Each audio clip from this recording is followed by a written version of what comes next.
Olá, boa noite, boa tarde, bom dia, não sei que hora você vai assistir isso, mas aqui estou para mais um encontro do Clube do Livro e hoje falaremos sobre uma história que não é muito fácil, a gente precisa respirar bastante para conseguir encarar essa história porque é uma história... não é uma história de redenção, vamos assim dizer, né? Então, assim, não é uma história em que, ao final da história, a gente tem uma sensação de que vai dar tudo certo no final. Muito pelo contrário, não dá certo no final. E essa é a história dos sapatinhos vermelhos. Então, em resumo, a história, vou fazer um resumo de 1 minuto. Em resumo, a história dos sapatinhos vermelhos fala de uma menina órfã que não tinha sapatos. E que essa criança, então, guardava os trapos que podia quando encontrava ao longo do seu percurso, né? E aí, num determinado momento, ela, muito maltrapilha, ela consegue costurar um sapatinho de retalhos, de pedaços, e então ela calça esses sapatinhos remendados e segue pelo mundo. Feito pelas suas próprias mãos, né? Daquilo que ela havia encontrado ao longo do percurso da sua vida. É muito triste, né? Nessa situação toda de orfandade, de falta e de escassez. E aí, então, ela estava num lugar, numa floresta, num campo, e aí chega uma carruagem dourada com uma senhora, para diante dela, e aí oferece a ela que venha com ela e que ela, então, cuidaria da menina.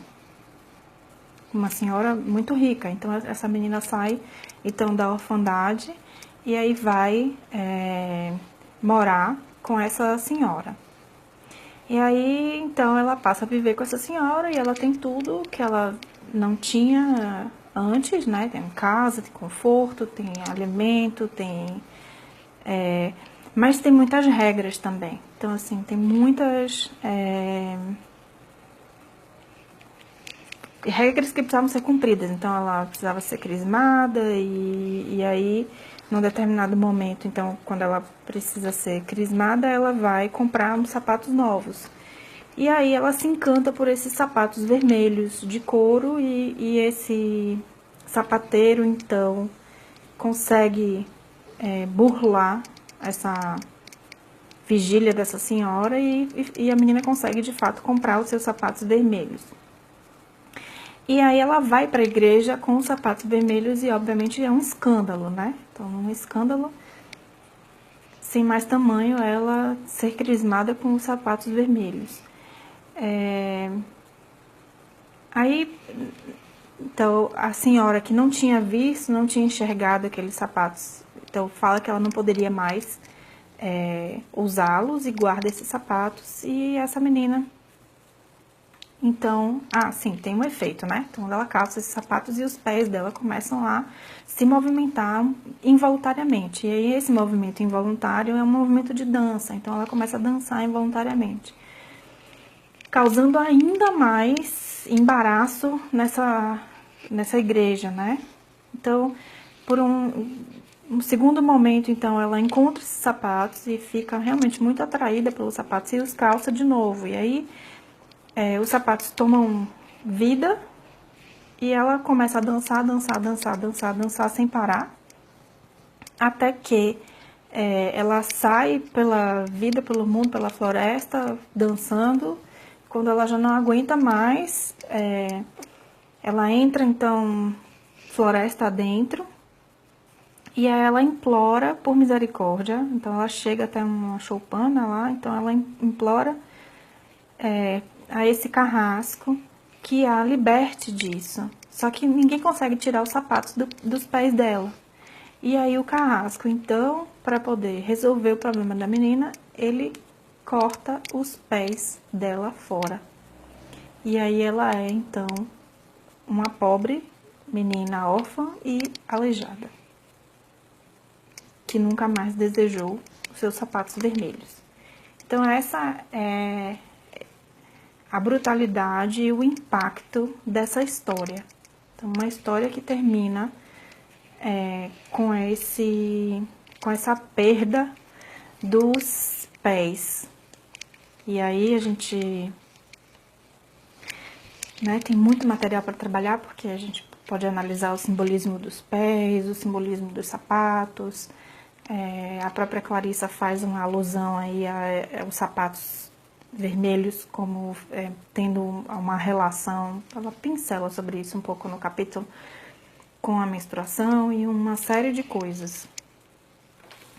Mas, como olhar a história em alguns momentos é uma escolha, né? Então, assim, de que maneira nós vamos interpretar essa história ou se aproximar dessa história, por aí vai. Então, a minha escolha, né, é pegar esse ponto da história que a Clarissa traz, em que fala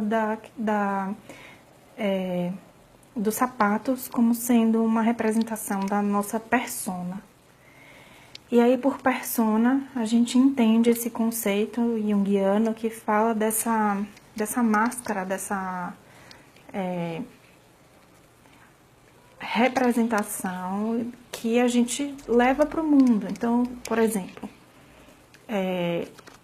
em determinados lugares, na escola do meu filho, por exemplo, eu visto essa máscara, essa persona da mãe. Então, a mãe de uma criança. No meu consultório, na minha clínica, no meu trabalho, então eu lanço mão dessa persona da psicóloga, da terapeuta, da arte terapeuta. E aí eu transito pelo mundo usando formas de me posicionar e me identificar. Então, se eu vestir a persona da psicóloga e essa persona ficar tão colada comigo, que eu não consigo descolar, eu vou ser uma péssima mãe, eu vou ser uma péssima companheira, eu vou ser uma amiga terrível, porque eu vou estar ocupando lugares em que eu deveria ser um pouco mais verdadeira comigo mesma, usando essa roupagem aí da psicóloga que não cabe em determinados lugares. Então, esse acho que é uma forma bem básica, simples e rápida de explicar, então, o que seria esse conceito de persona. Tudo bem até aqui? Eu acho que hoje eu queria propor assim, que esse encontro fosse muito um diálogo, porque são muitas perguntas que eu vou deixar aqui lançadas, porque esse conto, essa história, ele vai nos mostrar, vai nos revelar, assim, o quanto a gente realmente se perde na vida constantemente. E a história não é um caminho de redenção, mas a gente pode aprender, sim, com essa história, de que forma que a gente pode, então, retornar desses momentos em que a gente se distancia da nossa natureza. E isso é muito próximo da nossa verdade, isso é muito próximo da nossa situação, porque na nossa cultura, na cultura em que a gente vive, nós somos domesticadas mesmo, né? Nós somos em diversas situações treinadas para agir de uma determinada forma, que nos distancia em maior ou menor grau da nossa natureza. Então, eu acho que a primeira pergunta que a gente tem que sempre ter em mente, e a gente tem que tentar responder essa pergunta constantemente, porque, inclusive, a resposta para a pergunta, ela se modifica à medida que nós nos modificamos na vida. E a pergunta então, qual é a nossa natureza, né? Bom, eu separei aqui um trechinho aqui no meu livro, tá na página 306. Como agora tem várias edições, né? Então, alguns livros, esses trechinhos ficam em páginas diferentes. Que eu acho que é... Já que é pra falar de uma coisa difícil, vamos começar logo com a parte mais difícil de todos. E aí depois a gente vai tentando trazer luz pra isso, né? Então, aqui na página 306, a Clarissa, aqui é na parte onde ela fala da armadilha número 7. Ela fala sobre um estudo que foi feito. Então, um estudo que esclarece essa questão da perda dos instintos e da autodefesa nas mulheres. E esse estudo, ele é bem difícil de digerir, mas vamos lá. Então, eu falo assim, numa das experiências que eles fizeram uma instalação elétrica na metade direita de uma grande jaula, de modo que um cão preso nela recebesse um choque cada vez que pisasse no lado direito. O cão aprendeu rapidamente a permanecer no lado esquerdo da jaula. Em seguida, o lado esquerdo da jaula recebeu o mesmo tipo de instalação, que foi desligado no lado direito. O cão logo se reorientou, aprendendo a ficar no lado esquerdo da jaula. Então, todo o piso da gaiola foi preparado para dar choques aleatórios, de modo que, onde quer que o cão estivesse, parado ou deitado, ele acabaria levando um choque. Ele, a princípio, aparentou estar confuso e depois entrou em pânico. Finalmente, o cão desistiu e se deitou, aceitando os choques à medida que surgissem, sem tentar fugir deles ou descobrir de onde viriam. No entanto, a experiência não estava encerrada. No próximo passo, a jaula foi aberta. Os cientistas esperavam que o cão saísse dali correndo, mas ele não fugiu. Muito embora pudesse abandonar a jaula quando bem entendessem, ele ficou ali deitado, recebendo choques aleatórios. A partir dessa experiência, os cientistas levantaram a hipótese de que, quando um animal é exposto à violência, ele apresentará a tendência de se adaptar a essa perturbação, de tal forma que, quando a violência para, ou ele tem acesso à liberdade, o instinto natural de fugir é extremamente reduzido, e em vez de escapar, o animal fica paralisado. Eu não sei vocês, mas para mim, essa talvez tenha sido uma das partes mais duras, assim, mais difíceis, mais indigestas dessa história, né, desse capítulo. Porque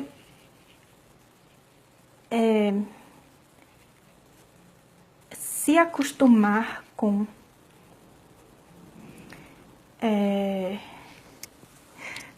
Oi, Tê, obrigada. Olha, eu tenho um amigo aqui especialista nesses experimentos comportamentais e ele está me dizendo aqui que esse é o experimento de desamparo aprendido. Muito bem. Saudade de você também, Tê. Bom, então eu acho que isso explica muito, né? O nome do experimento, né? O experimento de desamparo aprendido, cara. Como é que a gente consegue, então, se recuperar de uma situação de desamparo?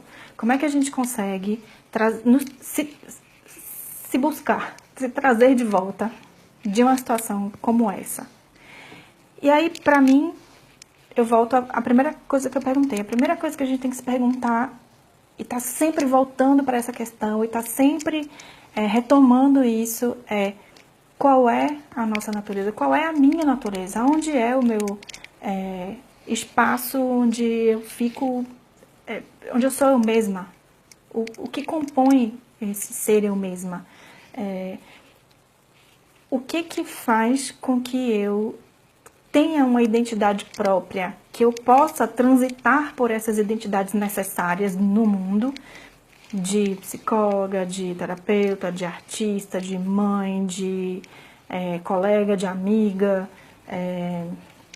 e todas as identidades que eu tenho no mundo, mas que eu sempre tenha de volta a esse lugar que é o meu. Então, assim, eu não vou ser uma psicóloga qualquer, eu vou ser uma psicóloga que tem determinadas características que me fazem íntegras. Tá? Então, se eu me colo com a persona lá da psicóloga, eu perco, então, essa integridade. E aí eu tô falando dessa questão, assim, da profissão, porque talvez seja a forma mais fácil de entender. Então, às vezes a gente se cola com a persona da mãe, e aí a gente não consegue descolar dessa persona em nenhuma das nossas relações. E isso também é uma coisa muito prejudicial.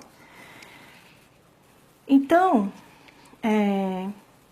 voltando, né, à história dos sapatinhos vermelhos, eu escrevi aqui para poder, né, as minhas notas, que eu vou falar hoje, né? Então, por isso essa história, ela é tão profunda, porque nós nos fundimos, quando, né, a gente se funde com essa persona, o sapato, que é o símbolo, né, de status, é um símbolo de conforto, é um símbolo também do que eu tenho que fazer. Então, eu tenho que ser uma boa menina, eu tenho que ser... realizar, sei lá, o que na vida. Tenho que ser mãe, ou eu tenho que me formar, ou eu tenho que, para ser bem aceita em determinados lugares, ter um carro assim, ou um corpo assado. É muito interessante como a construção das histórias no livro, depois que você começa a entender um pouco como é que ele funciona, as histórias elas vão se somando. Então, assim, na semana passada a gente falou muito sobre o corpo e a identidade e se aceitar-se como a gente realmente é. Aí agora ela soma mais um pouquinho e fala, tá, a gente aceita quem a gente realmente é, mas de que maneira a gente cumpre o papel do que a gente é no mundo, né? Então, e aí ela vai falando de várias coisas. Eu fiz uma escolha hoje de não ficar falando sobre um por um dos tópicos que ela fala lá de cada uma daquelas armadilhas. Eu acho que isso não é necessário, porque todo mundo que tem o livro aí na mão pode abrir o livro, pode olhar todos os pontos. E aí, então, eu fiz uma escolha de falar um pouco mais livremente. E aí, eu vou contar para vocês, assim, de que maneira que eu, na minha vida, tento aprender com isso das personas e de como é que a gente pode se recuperar. E eu vou contar, eu aprendo muito assistindo filmes biográficos ou lendo biografias, ou especialmente os documentários que são biográficos, né? Então, logo de cara, assim, tem 3 que eu posso indicar, 2 que eu assisti e um que eu não assisti, mas eu conheço muito a história, porque na minha adolescência eu li muito sobre ela, inclusive é a personalidade que ela fala aqui no capítulo, né? Então, assim, o primeiro documentário é o da Nina Simone, que tá todos esses estão no Netflix, né? Que vai contando essa força da natureza que essa mulher era e o seu desejo primordial, que era ser uma pianista clássica e tocar aqui seria na Sala São Paulo, não sei exatamente como era o nome desse lugar de referência, né? Mas Salvador talvez fosse no Teatro Castro Alves, na orquestra, onde toca a orquestra de câmara, não sei. Ela queria ser uma grande pianista clássica. E por conta da sua cor, ela não foi aceita. E aí ela foi, então, fazer um outro percurso na vida, que a levou a ser a cantora que ela era, né, e a compositora que ela era, e a ativista também. Mas, em algum ponto, essa impossibilidade de ser ela mesma, né, na sua essência, fez com que ela enlouquecesse. E ela, de fato, enlouqueceu. Então, e aí eu não vou ficar contando os detalhes, porque vale muito a pena assistir lá o documentário da Nina Simone. A Whitney Houston também é uma outra que também, né, e aí, casando com essa história dos sapatinhos vermelhos, quando a gente entende o sapatinho vermelho como uma compulsão, como um ser adicto, né? Então, a Whitney Houston, ela entra nesse caminho, né? E a Janis Joplin, que é o exemplo que a Clarissa dá aqui, que também era essa força da natureza, e ela, de fato, criou uma persona.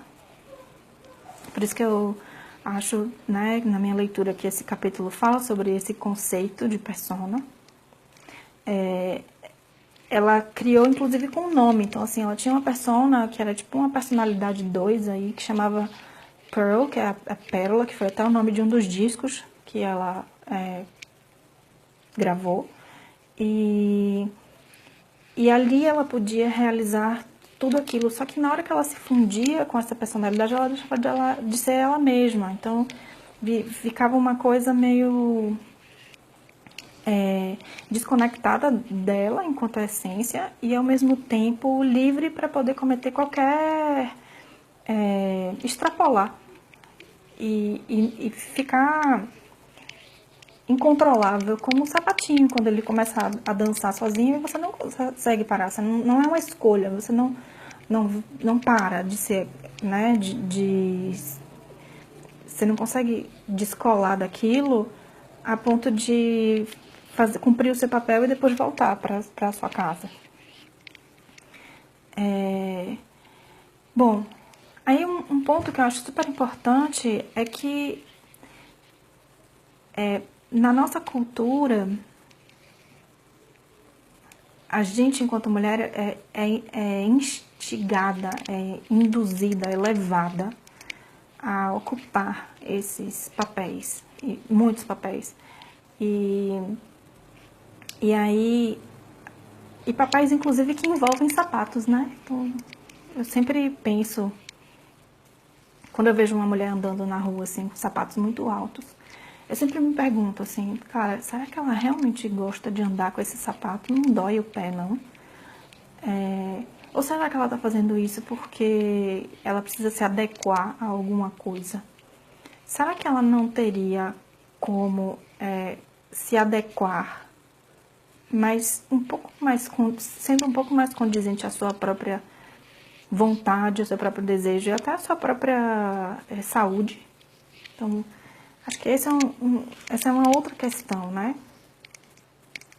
Então, o livro, ele fala sobre essa necessidade, esse desejo de sermos amadas, né? Nós queremos ser amadas, mas nós nos vemos como a órfã e aceitamos esse cativeiro, essa gaiola de ouro, porque não reconhecemos o valor que produzimos. Então, a órfã, lá na história, ela tinha uma produção criativa, importante. Ela conseguia cobrir os próprios pés. E num determinado ponto da história, a Clarissa, a autora, fala: se você sustenta essa falta, se você sustenta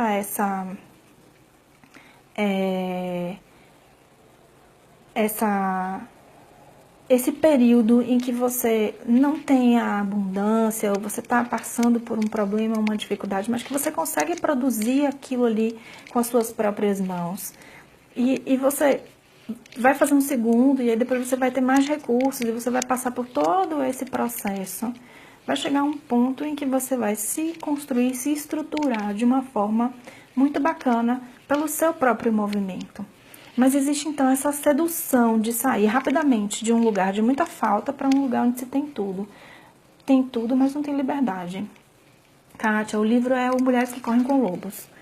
Tá? A gente está falando do Mulheres que Correm com Lobos, do capítulo 8. E o capítulo que fala da preservação do self. Eu já cheguei falando como se todo mundo soubesse, né, o que eu tô fazendo, mas aqui já tem algumas semanas que eu tô fazendo os capítulos todos, e a gente já tá no capítulo 8. A proposta é fazer todo o livro até o final. Então, cada semana eu venho e falo de um capítulo diferente. Então, os capítulos que você não viu não são perdidos, estão todos gravados lá na página do Facebook, dá pra acessar depois. E aí, eu fiz um resuminho sobre os perigos, né? Então, quais são os grandes perigos que aparecem aqui como essas tarefas? Na verdade, essas armadilhas que a Clarissa fala aqui, né? Então, o primeiro grande perigo que a gente enfrenta na nossa vida é esse desejo de ser salva. Então, a gente quer que alguém ou algo de fora nos retire daquele lugar onde a gente está. E é um desejo bastante infantil e ele é bem genuíno quando ele é da criança, porque a criança muitas vezes não pode fazer por ela mesma o que um adulto pode fazer, mas se a gente permanece na vida com esse movimento de querer ser salva, de alguma forma a gente não está se responsabilizando pela escolha da vida que a gente tem, né?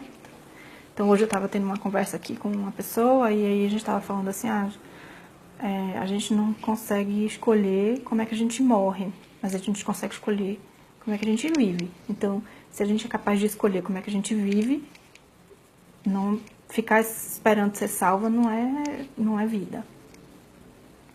O segundo perigo é o perigo de se adequar. Então, é claro que a gente precisa se adequar na vida. A gente precisa se adequar porque a gente vive em comunidade. Então, assim, não dá pra eu sair pelada andando pelo mundo, apesar de eu gostar muito de ficar pelada quando eu posso.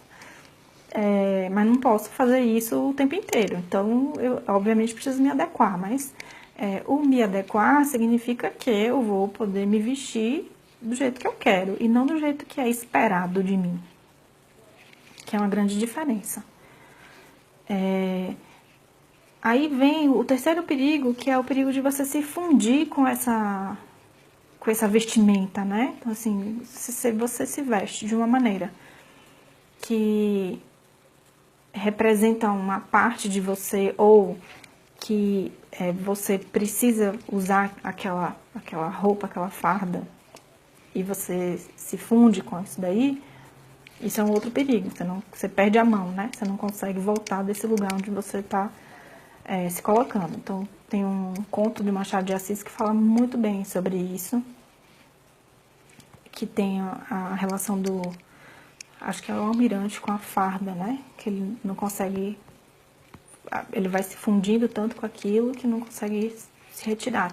Tem estudos que falam que mulheres de policiais que trabalham fardados não devem conversar com eles por questões, ou sei lá, fazer uma DR, discutir o relacionamento no momento em que eles estão fardados. Por quê?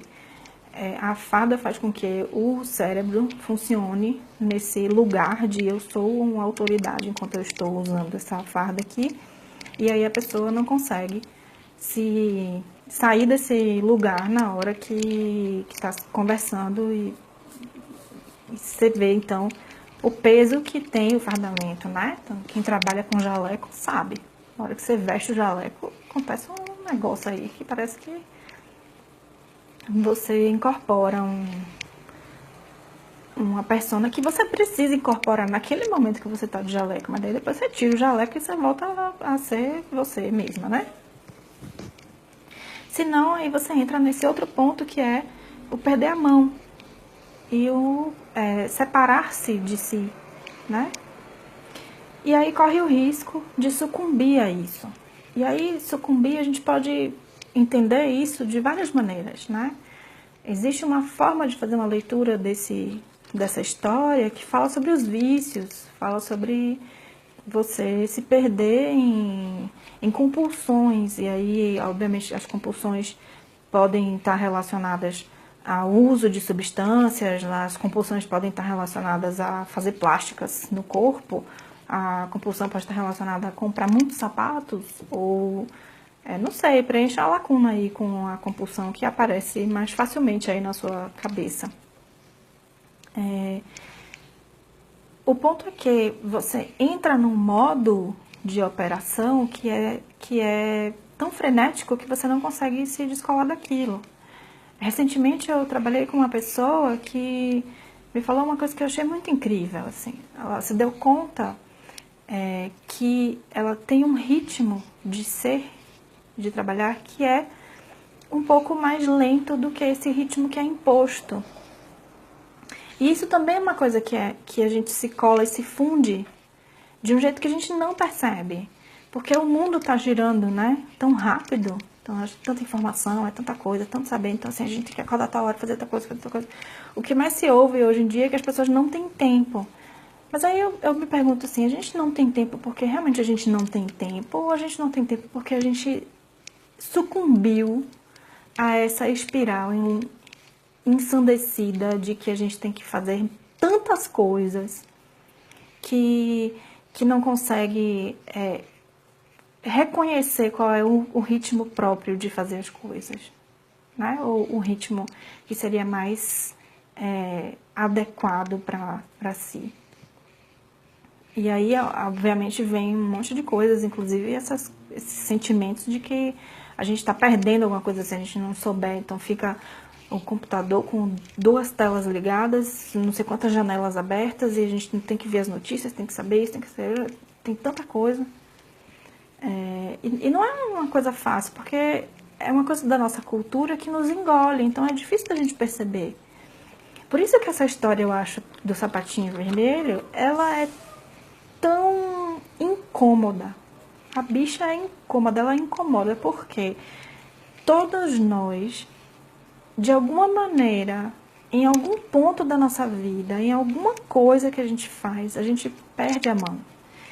E aí, quando a gente perde a mão, como é que a gente faz para retomar sem perder o chão? Porque a história do sapatinho, simbolicamente, é isso, né? A menina ficava em pé com os próprios pés, fazia os seus próprios sapatos, até que ela foi seduzida por esse lugar mais confortável, e aí ganhou novos sapatos que faziam com que ela não conseguisse parar nunca de dançar e de se mexer, e era uma dança que não era saudável, porque ela não podia parar, ao ponto de que, para conseguir parar, ela perdeu os próprios pés. Então, ela perde o chão, ela perde a capacidade de ficar em pé por ela mesma. Ela perde a possibilidade de parar e seguir ao seu tempo, ao seu gosto, ao seu prazer ou à sua necessidade. Então, é uma história que fala também desse descontrole que acontece na hora que a gente se cola, então, com esse símbolo que é o símbolo dos pés e do que faz a gente ficar em pé. Bom, tudo bem até aqui? Alguma pergunta? Tem alguma coisa que vocês queiram comentar? Eu tenho algumas notinhas mais aqui, mas não muitas mais. Então, a primeira nota que eu tenho então, voltando para isso, né? Então, tá bom. A história é uma história que não é uma história de redenção. Mas então, o que a gente pode aprender com isso, né? O que a gente pode aprender sobre uma história que não é uma história de redenção? A gente pode aprender onde encontrar saídas para isso, que é esse descontrole. E aí, para mim, eu apontei aqui, né, algumas possibilidades de saída. A primeira saída seria se perguntar onde dói. Onde dói quando eu tô calçando isso aqui? Onde dói quando eu tô seguindo por esse caminho que eu me perco, tá? Me dói porque eu não tenho tempo, me dói porque eu calço esse sapato e me dói de fato. Eu comentei isso, né, da questão dos sapatos, porque isso é uma coisa que eu me perguntei muito de uns tempos pra cá. Especialmente depois que eu tive filho, porque assim, eu amava ter sapatos de salto alto, mas os sapatos sempre doíam o meu pé. E aí, quando meu filho nasceu, eu parei de usar os sapatos altos. E só agora, 5 anos depois, eu dei os sapatos. Porque eu fiquei muitos anos sem usar, mas eu não conseguia me desapegar deles. Até que eu falei, cara, isso não sou eu mais, eu não vou calçar sapatos altos assim, porque eu cansei de ficar sofrendo com isso. Não quero mais nada que me aperte, que me doa. Então eu dei os sapatos, fiquei com outros. Esses outros com que eu fiquei também tinham sapatos que eram desconfortáveis, de fato, sapatos reais. Estão encostados ali que eu nem dei ainda. Então, eu acho que isso é importante, assim. O que dói? Onde dói? O que dói? O que eu posso fazer para mudar isso que dói? Então, Se você está andando com um sapato que lhe aperta, por que você está andando com esse sapato? Vamos usar o sapato como metáfora, né? Se você está trabalhando num ritmo que não tá bom para você, por que você está trabalhando nesse ritmo? Então, eu preciso ganhar dinheiro com isso. Tá bom, mas precisa ser dessa forma? De que forma você poderia ajustar a vida que se tem para que ela seja menos descontrolada? Isso é uma questão. Aí tem, na página 280, um ponto em que a autora fala, a Clarissa, deixa eu ver.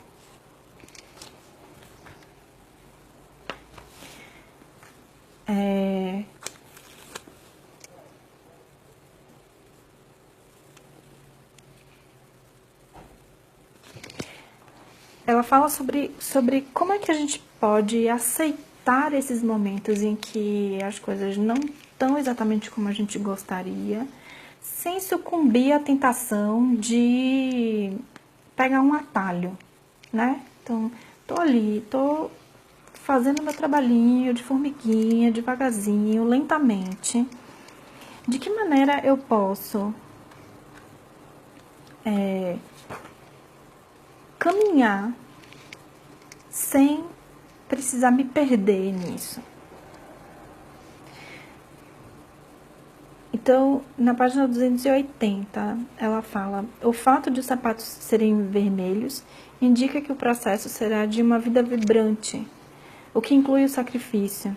Isso é justo e correto. E o fato de esses sapatos serem feitos à mão e formados de retalhos demonstram que a criança simboliza o espírito criativo, que, sendo órfã e não tendo recebido ensinamentos por quaisquer motivos, conseguiu reunir os pedacinhos e formar um sapato usando sua percepção inata. Muito bem, uma bela e veemente afirmação. Então, se a gente consegue olhar para isso, de eu estou juntando meus pedacinhos, e com esses pedacinhos eu estou fazendo uma coisa extremamente importante, que são os meus sapatos, deixa eu sustentar um pouquinho mais isso, para daí fazer um novo par, e depois um outro par, e depois um outro par, e eu ir aperfeiçoando isso e conseguindo não só mais retalhos, mas um pedacinho de couro ali, ou então, enfim, né? Isso me lembra agora um ponto, né, importante da cultura indígena, que fala que a gente tem que ter sapatos que permitam que a gente sinta o chão onde a gente está pisando, porque existe uma sabedoria de pisar no chão e reconhecer o ensinamento que a terra tem para nos dar. Então, e esse ensinamento ele não vem de uma hora para outra, e um sapato o sapato é mais importante do que o caminho, do que o caminhar, já está tirando a gente um pouco desse processo de ser dona da própria vida. Eu vou pegar aqui só os pontos que eu acho que são os mais importantes para ir terminando. Então, se vocês tiverem perguntas, vão me colocando aí as perguntas. Então, vou ler aqui esse parágrafo aqui, que eu acho bem importante. Então, a história dos sapatinhos vermelhos, na sua essência, nos ensina que a psique selvagem precisa ser devidamente protegida através de uma inequívoca valorização de nós mesmas, como uma defesa veemente dos seus interesses ou uma recusa a se submeter a situações psíquicas pouco saudáveis. Aprendemos também que o lado selvagem, por sua energia e beleza, está sempre na mira de alguém, de alguma instituição, de algum grupo, seja com o objetivo de transformá-lo em troféu, seja com o objetivo de submetê-lo à limitação, alteração, domínio, eliminação, reformulação ou controle. O lado selvagem precisa sempre de um guarda junto ao portão, ou poderá ser utilizado para fins impróprios. Então, a gente tem que sempre, por isso que eu falei, né? Vamos voltar sempre a essa pergunta que é tão importante, que é qual é a minha natureza? O que é que faz de mim quem eu sou? Como é que eu me identifico? Então, ser fiel a essa natureza é você ser capaz de fazer o seu sapato com suas próprias mãos. E aí, já vou chegar aqui para terminar. Tem uma coisa que é bem importante, que assim, esse retorno, essa percepção desse descontrole, dessa dificuldade com a persona ou do estar faminta. Voltou, né, gente? Deu um negócio aqui no meu vídeo, mas agora voltou. Tudo isso é algo que a gente não precisa fazer sozinha. Então, o Clube do Livro é esse espaço da gente poder dividir essas coisas. O atendimento que eu faço também. Então, assim, se tá com dificuldade de encontrar qual que é a sua natureza, ou falar sobre qual é o momento que você está vivendo, ou entender o que está acontecendo com você nesse momento presente, busca uma pessoa que possa te ajudar com isso. Assim, eu tenho uma atividade que é incrível de arte-terapia que pode situar você na situação que você está vivendo. Tem outras pessoas que fazem trabalhos também bem pontuais, não precisa ser uma coisa que você vai fazer uma terapia, mas algo que vai situar você ali naquilo que está te colocando apática, né? Ou numa situação de desamparo. Então, como é que é o processo do retorno desse lugar, né?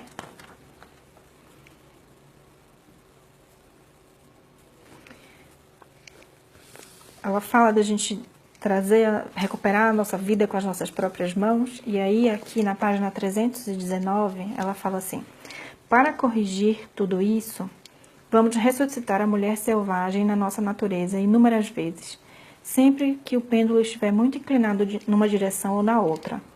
Vamos saber quando há motivos para preocupação, pois, em geral, o equilíbrio amplia a nossa vida, enquanto o desequilíbrio limita. Uma das coisas mais importantes que podemos fazer é compreender a vida, toda a vida, como um corpo vivo em si, provido de respiração, de renovação de células, de mudança de pele e resíduos. Seria tolice se imaginássemos que nosso corpo não tivesse resíduos mais de uma vez a cada 5 anos. Seria um absurdo pensar que, só porque comemos ontem, não deveríamos ter fome hoje. Trata-se de um disparate idêntico imaginar que, uma vez solucionada uma questão, ela permanece resolvida, que depois que aprendemos algo, continuamos conscientes disso para todo sempre. Não, a vida é um imenso organismo que cresce e diminui em áreas diferentes, com ritmos diferentes. Ou seja, a gente vai sempre voltar para essa história do sapatinho vermelho. A gente vai sempre se perceber nesse embate entre quem eu sou, qual é a minha natureza, em que ponto eu estou me perdendo, em que ponto eu estou me encontrando e de que maneira eu posso assumir de volta, né, o controle de quem eu sou e não sucumbir. Bom, aí ela segue aqui. Para manter a nossa alegria, às vezes temos de lutar por ela. Temos de nos fortalecer e ir fundo, batendo da forma que consideramos mais astuta.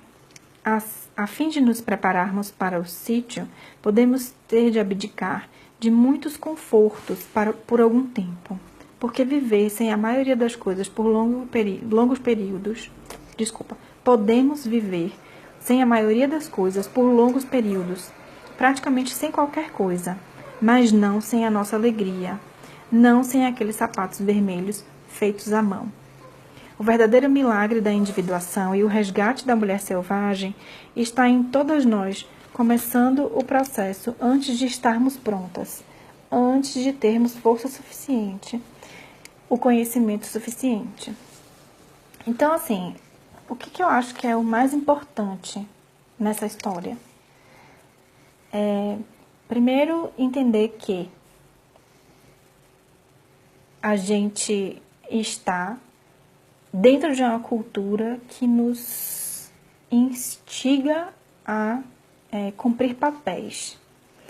E para a mulher ainda com mais ferocidade, né? Então, a mulher que é mãe tem que cumprir o papel de mãe. Que aí se não é mãe, aí já não funciona porque não é mãe. Então, se é mãe de um, aí tem que ser mãe de dois. Aí se é mãe de dois, aí enfim. Tem 1000 papéis aí que a gente está o tempo inteiro se debatendo com eles. Mas como que a gente pode transitar entre esses papéis sem se perder? Então, esse eu acho que é o primeiro ponto. O segundo ponto é, de que maneira a gente pode suportar o percurso que nos leva do estar descalça, fazer o primeiro par de sapatos e depois seguir aprimorando aqueles sapatos que a gente fez, sem pular etapas e sair de um lugar muito íntegro para um lugar em que a gente se perde. Então, acho que essa é outra coisa. E a terceira coisa é percebendo ou se dando conta de que entrou nesse lugar da apatia, da perda da capacidade de gerir a própria vida, da autonomia, tentar então voltar atrás. E nunca entender-se sozinha nisso, porque a gente pode estar acompanhada. Aqui agora, por exemplo, estamos acompanhadas. E aí eu vou dar exemplos de pessoas que fizeram que se perderam e se recuperaram, e de que não se perderam. E aí são essas dicas, né, de que a gente pode assistir para enxergar isso. Então, assim, as artistas que calçaram os sapatinhos vermelhos e sucumbiram, de fato, que aí eu falei da Nina Simone, falei da Whitney Houston, Janis Joplin, tantas outras que acabaram se perdendo aí nesse processo. Elas encarnaram aí a história e não se recuperaram. A menina, preciso me lembrar do nome dela, uma blogueira que eu tenho acompanhado agora, que teve uma vida de anorexia e de engorda, emagrece, e em um determinado momento da vida, ainda nova, decidiu que ela ia fazer o Projeto Bidão. Se você botar essa hashtag aí, Projeto Bidão, acho que você encontra. E aí, ela é uma menina que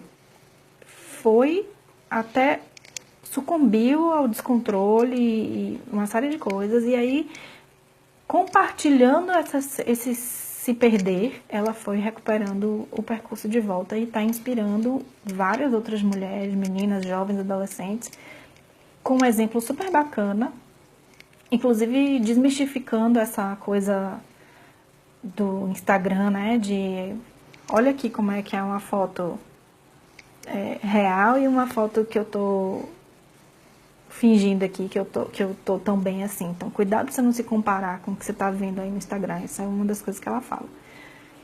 E hoje, por acaso, que não é acaso, né? Que quem estuda Jung não tem mais acaso, tem um negócio que chama sincronicidade. Eu assisti um episódio desse programa Chef's Table que entrou no Netflix agora, a nova temporada, de uma chefe que se chama Christine Tosi.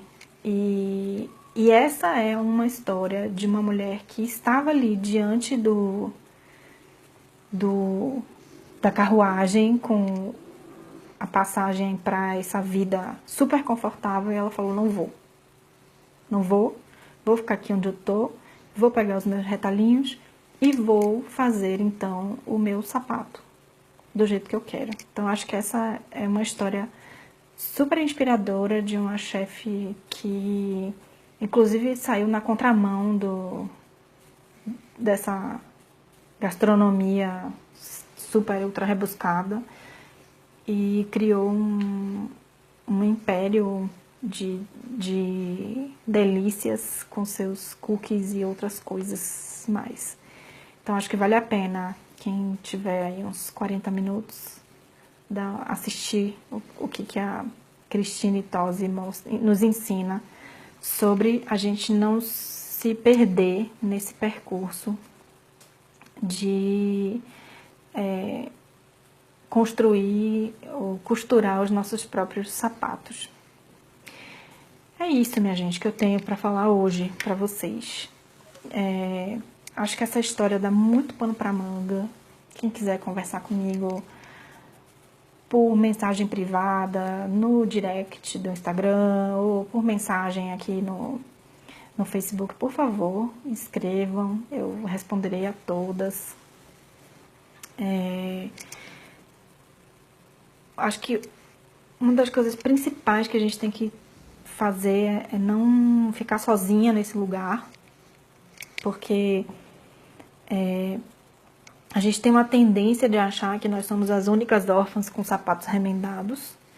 E eu já te digo, ó, se você tá achando que você é sozinha, tem mais uma aqui, porque eu também sou essa dos sapatos remendados. Então, junta o seu remendo com o meu remendo, quem sabe eu te dou um pedacinho de tecido para você remendar o seu melhor e você me ensina um jeito de costurar diferente que eu não sabia. Então, acho que isso aqui é o que eu acho que é o que a gente pode fazer de mais bacana nesse momento, né? Não achar que a gente está sozinha e buscar essas pessoas que estão aí ao nosso redor, quem está perto fisicamente ou quem não está perto fisicamente, ou se você acha que precisa de alguém que possa te ajudar num outro nível, que não seja esse nível da aproximação de amiga, né? Tem tantas pessoas aí tão bacanas que podem nos orientar nesse processo. Precisando, chamem, tá? E deixem comentários e me falem aí o que vocês acharam desse capítulo. E vamos conversando, tá bom? Beijo, até a próxima. Semana que vem a gente volta com a história do capítulo 9, que é a pele de foca, a pele da alma. É uma das que eu mais gosto, acho que é uma das que eu mais tenho amor, assim, essa história da pele de foca.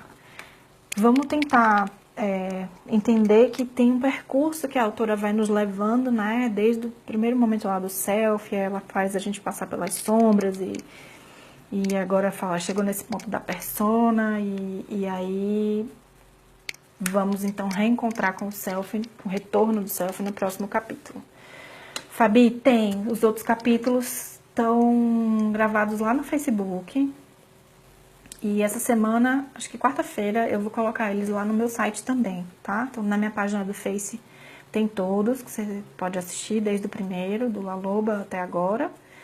E aí eu tenho eu vou colocar tudo no site também, porque eu quero botar todas as informações num lugar só. E é isso. Espero que tenha sido legal. Sami, fantástico. Também acho, Sami, faz muita diferença a gente estar junto com outras mulheres, viu? Pra gente não se sentir tão sozinha, porque não somos únicas passando pelos perrengues que a gente passa, não. Tá todo mundo passando pelos perrengues, só que umas pessoas contam e outras não. Então eu conto pra vocês, tá? Tô passando por um bocado de perrengue sempre. Mas a gente não para por causa dos perrengues, a gente segue.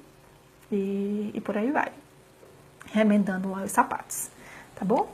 Beijo e até a próxima.